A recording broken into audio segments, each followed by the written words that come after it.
احنا دلوقتي في موسم تنظيف لكل البيوت، والسيراميك من الحاجات اللي لما بتتنضف كويس بتبين ان النظافة قد ايه حلوة ومهمة، وان الحاجة اللي احنا عملناها دي ليها قيمة بجد. تنظيف السيراميك ممكن يبان سهل، بس الفواصل ما بين السيراميك بتفضل كده شايلة حاجات بتضيع كل اللي احنا عملناه. النهارده في كوين كلين هنعلمكم ازاي تنضفوا الفواصل ما بين السيراميك بكل سهوله. ايه اللي هنحتاجه علشان ننضف الفواصل ما بين السيراميك؟ اول حاجه ربع كوبايه خل، وبعد كده هنحط عليها ربع كوبايه بيكنج صودا وعصره ليمونتين. بنقلب المكونات دي كلها مع بعض وبنحطها على فواصل السيراميك ونعملها في فرشه صغيره، وبعد كده بنمسحها بفوطه نظيفه ونغسل السيراميك وبيرجع السيراميك نظيف، وكمان الفواصل بتاعته انضف من الاول. هي دي المكونات هنبتدي نخلطها مع بعض.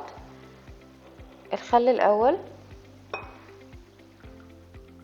وبعد كده نفس كمية الخل بنحطها بيكنج صودا، هتعمل فوران وده طبيعي. واحدة واحدة.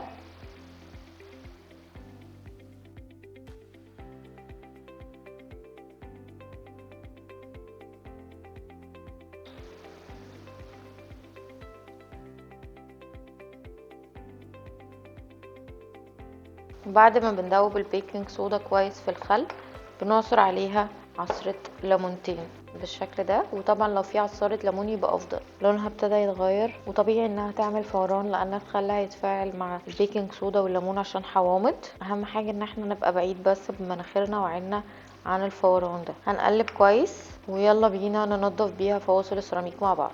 وبنبتدي نحطها على فواصل السيراميك.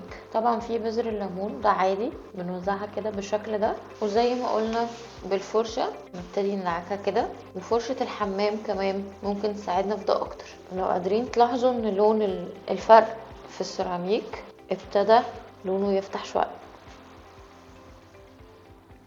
هنوزع باقي الخلطة على باقي السيراميك وننضف الفواصل كويس جدا، وبعد كده ننضف الارض.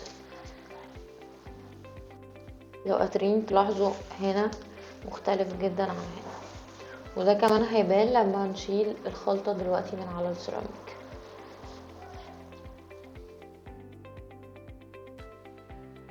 هننضفها كده بالفوطة عشان نوريكم النتيجة. ودي النتيجة بين الحتة اللي احنا عملناها وبين الحتة اللي لسه ما عملناهاش.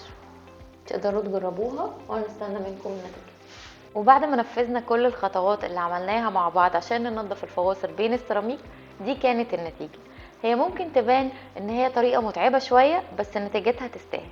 جربوها وهنستنى منكم كل الكومنتات اللي بتقول نتائجكم عملت ايه، ولو في حد فيكم عنده طريقة تانية ننضف بيها الفواصل بين السيراميك تقدروا تكتبوها لنا كمان في الكومنتات.